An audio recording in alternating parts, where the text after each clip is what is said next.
அந்த அம்பாவு காலில் விழுந்தானே நீ முதலமைச்சர் ஆன. அந்த அந்த அம்பாவை நீ நடுக்கத்தை விட்ட. இந்த மக்களை நீ ஏமாத்த மாட்டேன்னு என்ன இருக்கு? ஸ்டாலின் அதை செய்ய இதை செய்யாங்க. ஏன்னா எடப்பாடி அவர்களே, நீயே எப்படி முதலமைச்சர் ஆன சொல்லுங்க பாப்பா. அந்த அம்பாவு காலில் விழுந்தானே நீ முதலமைச்சர் ஆன. அந்த அந்த அம்பாவை நீ நடுக்கத்தை விட்ட. இந்த மக்களை நீ ஏமாத்த மாட்டேன்னு என்ன இருக்கு? அந்த அம்மாவை காலை பிடிச்சாலே நீ முதலமைச்சர் ஆன. அந்த அம்மாவை ரோட் காட்டுல விட்டுட்டிய. அதே ஓபிஎஸ் அவர்கள் தானே நீ முதலமைச்சர் ஆக்குனாரு. அவரையே பேச்சு கட்டாம நீ செஞ்சு கொடி கட்டாம கழித்து விட்டிய. இந்த தமிழ்நாட்டு மக்களை நீ வஞ்சிக்க மாட்டேன்னு சொல்லி கொஞ்சம் எப்படி நம்புவாங்க மக்கள்?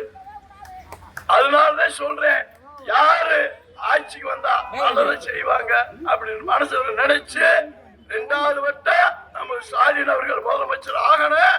இந்த முத்துரப்பட்டி மகாராஜ் 3வது வட்டம் எம்எல்ஏ ஆகணும் சொல்லி கேட்டு உங்களை பாதத்தோட்டு கேட்டு விடுதலை